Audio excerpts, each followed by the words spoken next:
Everyone, welcome back to মানাদার new blog. তো last ব্লগে তোমরা সবাই দেখেছিলে যে আমরা নালকোন্ডা ড্যাম বলে একটা ড্যাম ছিল, সেখানে অনেকক্ষণ দাঁড়িয়ে একটু রেস্ট নিয়েছিলাম আর তারপরে আবার রওনা দিয়ে দিয়েছি। তো এখন হচ্ছে একটা জঙ্গলের একটা টাইগার রিজার্ভ, এটার নাম হচ্ছে আমরাবাদ টাইগার রিজার্ভ।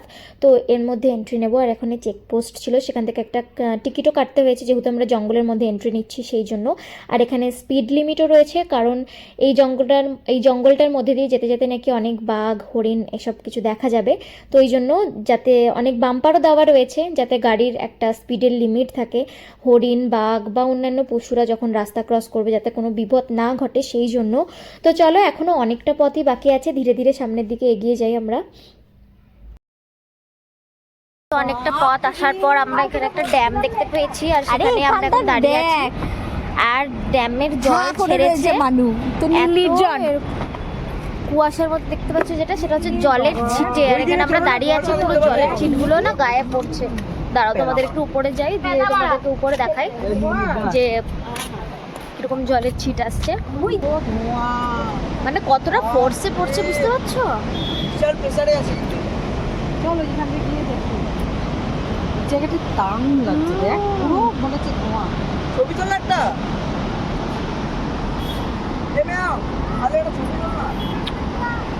চলো ওদিকটায় যাই, দিয়ে ওদিকটায় দেখি কিরকম কি অবস্থা।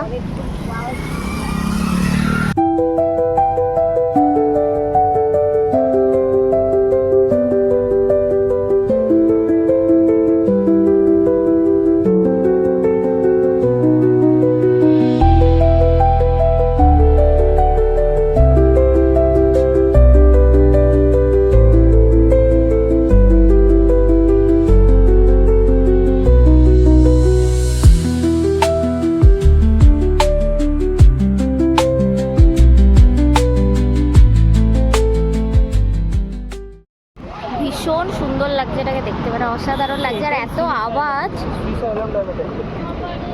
পুরো চারিদিকটা ধোয়ার মতো, ধোঁয়াশা হয়ে গেছে। তো এতক্ষণ আমরা কিন্তু ড্যামটাকে অনেকটা উঁচু থেকে দেখছিলাম, আর এখন আমরা পাহাড়ের গা বেয়ে বেয়ে আরও নিচের দিকে নামছি।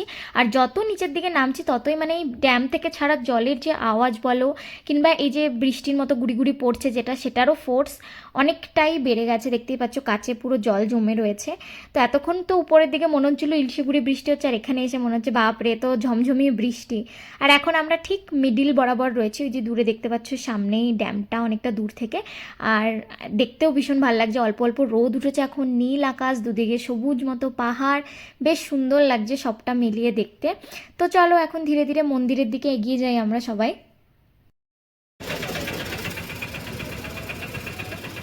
তো অবশেষে আমরা একদম মন্দিরের কাছাকাছি এসে পৌঁছালাম। যে গাড়িটা করে আমরা আসলে এসেছিলাম সেই গাড়িটাকে পার্কিং জোনে রাখতে হয়েছে, আর পার্কিং জোন থেকে মন্দিরটা কিন্তু বেশ অনেকটাই। তো ওর জন্য আমরা একটা অটো করে নিয়েছি, সবাই মিলে এই অটোতে করেই তাড়াতাড়ি করে এখানে চলে এলাম। আর এখন একদম টাক ফাটার রোদ বেরিয়েছে, রাস্তায় হাঁটছি মনে হচ্ছে পায়ের তলায় ফুসকা পড়বে, কারণ চটিগুলো একদম গাড়িতেই খুলে এসেছি আমরা সবাই। এগুলো কি প্লাস্টিকের? হ্যাঁ, এগুলো প্লাস্টিকের। দূর থেকে মনে হচ্ছে না যে গেঁথে রেখেছে মালাগুলো, কালারফুল। হ্যাঁ, খুব সুন্দর সুন্দর রং। ওটাই বলছি, এই জায়গাটা দেখ,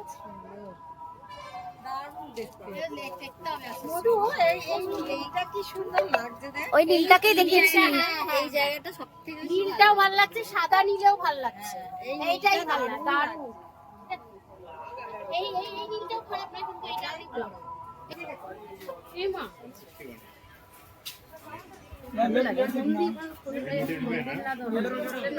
সুন্দর ভালো লাগছে না?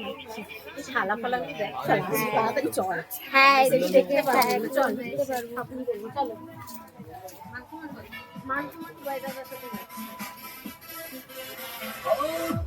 মামিও আসলে কি বলতো একবারে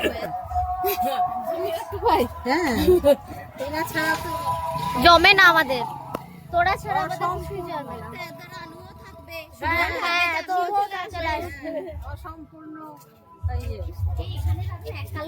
অনেক রকম চুড়ি, ও হ্যাঁ, যাওয়ার সময় দেখবো বেশ, পুরো এক কালারেরই এখানে পুজোর কিছু। চলো চলো,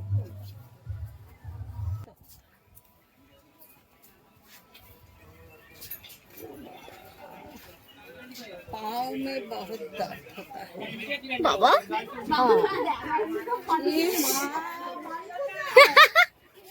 তো এতক্ষণ ধরে বাজারের মধ্যে দিয়ে হেঁটে হেঁটে এখন মন্দিরের কাছে এসে পৌঁছালাম।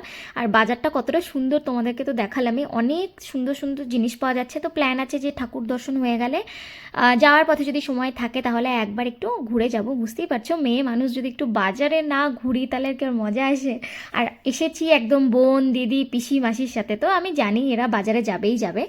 তো এখন দেখি কি এদের বক্তব্য, যে কি করে দর্শন টর্শন করবো ইত্যাদি। অনেক লাইন, আরে ভেতরে অনেক লাইন, এরা বুঝতে পারছে না।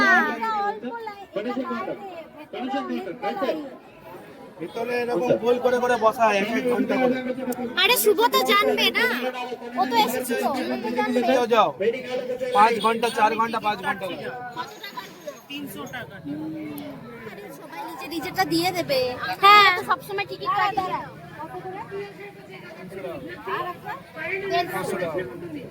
500 টাকা অনলাইন। 500 টাকাটা স্পর্শ। কোন দিকে কাটতে হয়? ওদিক দিয়ে যেতে হবে। চলো ওই তো ওই তো চলো। মানে নাকি কেউ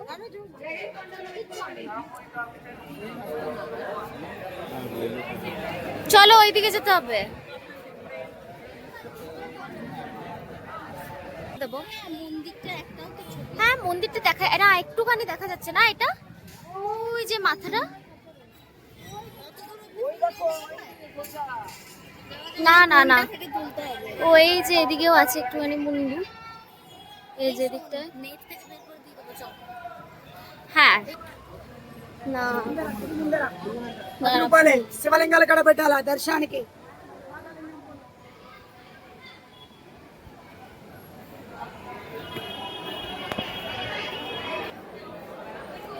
দেখলি সব মুখ তুমি তালা দাও বন্ধ করে করে আসবে। ও আচ্ছা, তিরুপতি টেম্পলে যেরকম হয় না, গেটের মতো করে বন্ধ করে দেবে, এই সেখান থেকে যেতে হবে। টিকিট কাটা হয়ে গেছে।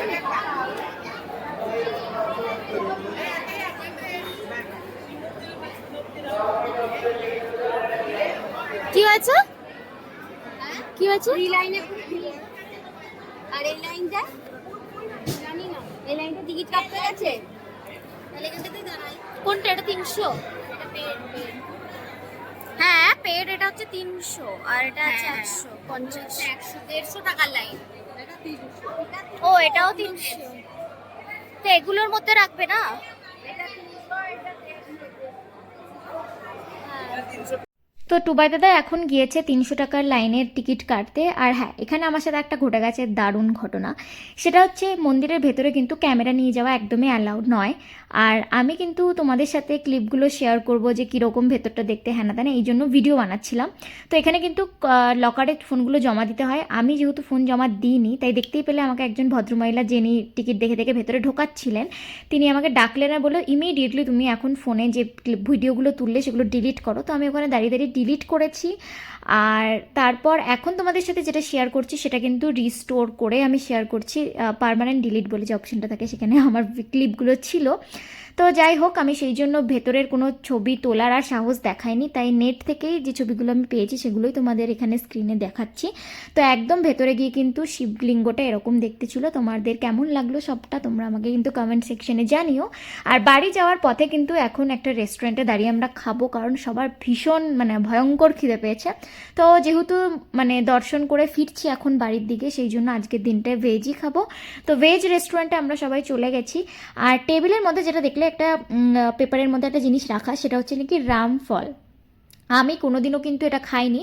তো খেয়ে আমার কেমন একটা লাগলো, না টক না মিষ্টি, একটা অদ্ভুত রকমের কিন্তু টেস্ট আমি এখানে পেলাম। এখন কিন্তু আমরা বাড়ি যাচ্ছি, আর যাওয়ার সময় আবার আমরা শ্রীসাইলাম ড্যামের ওপর দিয়েই যাচ্ছি। আর যেতে যেতে দেখো কি সুন্দর একটা রামধনু দেখতে পেলাম। এতগুলো দিন পর আমি এত কাছ থেকে এত সুন্দর একটা রামধনু দেখতে পেয়েছি। আমার তো ভীষণই ভাই, আমি দেখেই যাচ্ছি এরকম একটা অবস্থা। এখন বাড়ি ফিরছি, আর বাড়ি ফেরার পথে এমন একটা জায়গায় দাঁড়িয়ে রাস্তার উপর একটু ব্রেক নিয়ে নিচ্ছি। সবার চা বিস্কুট এসব জল টল খাওয়ার ইচ্ছে হয়েছে। তো এখানে দেখতে পাচ্ছি এরকম টি টাইম কফি টাইম বলে অনেকগুলো এরকম ছোটো ছোটো দোকান আছে রাস্তার উপর, হাই রোডের উপর। তো এখান থেকেই হচ্ছে লাল চা জিঞ্জার টি নেওয়া হয়েছে। কেমন খেতে? এটা কি জিঞ্জার টি? তো তোমাদের না, আমরা পটলা করে মুড়ি চানাচ্ছি, কেন আনো না দেখে দাও। তুই কি বিস্কুট খাচ্ছিস শুধু? পিকলটা ভালো লাগছে কিনা রিম্পা দিদি? হ্যাঁ, তোরা যখন সবাই আছিস আর কি চাই দুনিয়াতে। আর আকাশটা দেখ, এদিকটা দেখ কি সুন্দর ভালো লাগছে। তাহলে বিজয় দেবরকন্ড এইদিকে থাকে নাকি হায়দ্রাবাদে? হ্যাঁ, একটা জায়গার নাম আমরা খুঁজে পেয়েছি দেবরাকোন্ডা বলে, তো আমরা সবাই ভেবেছি বিজয়। যেটা ইয়েতে রয়েছে, আরে রশ্মিকা মান্দানা, ও বিজয় দেবরাকোন্ডা। ওরই নাম দে, ওর টাইটেল। হ্যাঁ হ্যাঁ, তাহলে ওর নামেই গ্রাম। Fact, আগে দেখি গ্রামটা আছে, ফালতু ওর নামে গ্রাম। সত্যি বলছি, তামিলিয়ানদের দেখ চুল দেখ, সবার দেখ। এরকম আঙ্গুল দিয়ে দেখাস না ভাই, হ্যাঁ, ওরা মানে কি বাজে, মানে একটা হ্যাবিট রে তোর। চা বা খাওয়া হয়ে যাচ্ছে, চা বা খাওয়া শেষ করেই এখন পিসিটা বাকি আছে। গেল, আমার ফোনটা পুরো চলে যাবে, I am so sorry, MKC হয়ে যাবে আমার ফোন। না তোকে আমি কিনে দেবো ভাই, তোকে আমি আবার কিনে দেবো। ওকে কিনে দিয়েছিস। এখন ওরা সামনে পিছনে আমার ডিএসএলআর কিনতেই হবে।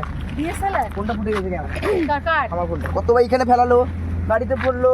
আরে গাড়িতে আমার ফোনটা তো নেই, আমার ফোনের এমনি তো পেছনটা দেখলে সবাই বুঝতে পারবে আমার ফোনটা নেই পেছনে। আমরা চাঁদা তুলে ওকে দেবো অ্যাপেল। এই ফোনটা কে প্লিজ। এটা রাঞ্চা। ছোট ওর ফোন, তোর আর কোথায়? আমি তোকে টাকা দেবো। না ধারে আজও দিচ্ছে, 1 বছর হয়ে গেল। আমার সাইকেলের টাকাও। তোর সাইকেলের টাকাটাও দেয়নি? না। ওটার পাবি না, চোর বাজারে বিক্রি করে দিয়েছে। তো চলো, অবশেষে আমরা হায়দ্রাবাদ শহরের মধ্যে ঢুকে পড়েছি আর সবাই ভীষণ টায়ার্ড। তো সেই জন্য আজকের মতো ব্লগটা আমি এখানেই শেষ করলাম। আবার দেখা হচ্ছে খুব তাড়াতাড়ি একটা নতুন ব্লগ নিয়ে। Bye bye.